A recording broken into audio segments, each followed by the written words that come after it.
Critical Role's chat goes to war, some bad D&D Beyond news, and Fallout causes an RPG sellout. See what you did there? Welcome to Fantasy News Friday, our weekend news rundown. Today, we're talking about the newest episode of Critical Role, some controversial D&D Beyond changes, and a host of tabletop RPG updates. Now remember, if you like these kinds of news videos, be sure to hit those like and subscribe buttons so we can keep making them. Now, on to the news. So let's just do this. Well, good news and bad news for Critical Role fans. During the latest episode, Dorian Storm officially rejoined Bell's Hells and seems to be back as a permanent fixture. I know the intent was to bring me back later in the campaign. I didn't realize it would be under such traumatic circumstances for everybody involved. The bad news, the Crown Keepers seem to be permanently broken up, with Opal remaining in Lolth's control and its members scattered to the wind as a result. During a part of the extended combat sequence during last night's episode, we got confirmation that Dorian's brother did die because of Lolth, and Dorian certainly seems to blame the gods. You think you can take revenge against the universe? Do you think you can fight back against gods and monsters? So while Dorian is back with Bell's Hells, he might not be on the same side as Orm and the other party members. In related news, the chat for the last episode was pretty wild again during the live stream, with some folks railing against Sabria's DM style, and then wholesale rejoicing when Dorian officially rejoined the group. One lingering question, when will Sam rejoin the table, as his character was killed off a few episodes ago, and he has yet to make a reappearance. And so I just sign off and go. D&D Beyond has removed a popular feature from their site. This week, D&D Beyond announced that fans would no longer be able to buy individual monsters or subclasses a la carte from recent releases. Instead, players will need to buy access to an entire sourcebook for the things inside.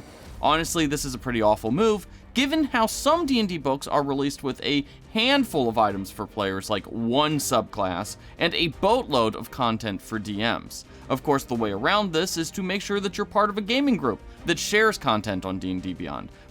But this is still a big blow for folks who want to buy rule sets for a short-term character or a one-off or anything like that, or just don't want to spend like $40 just so they can have access to one feat.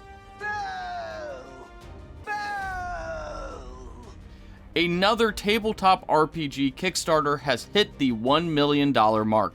Hit Point Press's Field Guide to Floral Dragons reached $1.1 million before wrapping up this week, making it the second tabletop RPG Kickstarter to hit $1 million this year.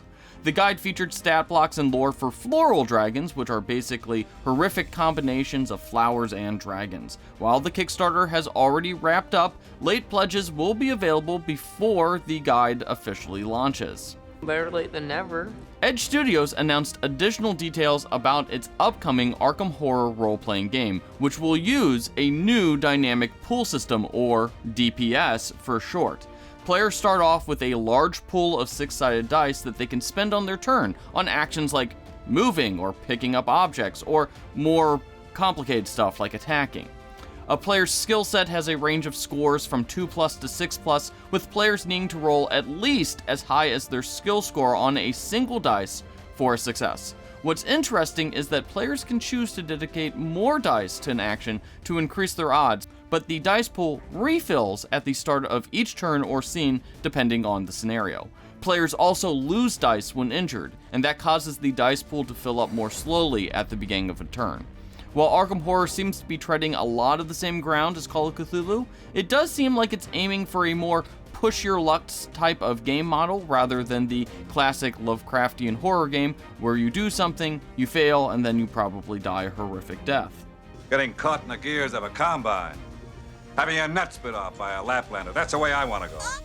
A new Lord of the Rings board game is on the way. This week, Asmodee announced Lord of the Rings Duel, a new Lord of the Rings themed twist on Seven Wonders Duel. Designers Antoine Boisa and Bruno Cathala are reunited for the new game, which pits the free people against the armies of Mordor.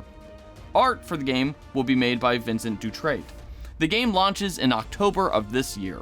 I want war. And finally, the Fallout TV show led to a renewed interest in the franchise and a sellout of multiple Fallout RPG games. Board Game Wire reports that Modifius sold out of both its Fallout RPG core rulebooks and its stock of Fallout Wasteland Warfare, which is a miniatures game, after the launch of the Amazon Prime series last month. While more stock is on the way, Modifius noted that the sales surge caused monthly sales to double. In related news, Hasbro CEO Chris Cox noted that the Fallout Commander set was the best-selling Commander set of all time. Basically, what I'm hearing, expect to see more Fallout tabletop games coming out sometime soon. Can't wait! Well, that's all the news that we have this week. Let us know what your favorite story was in the comment section, and don't forget to hit those like and subscribe buttons.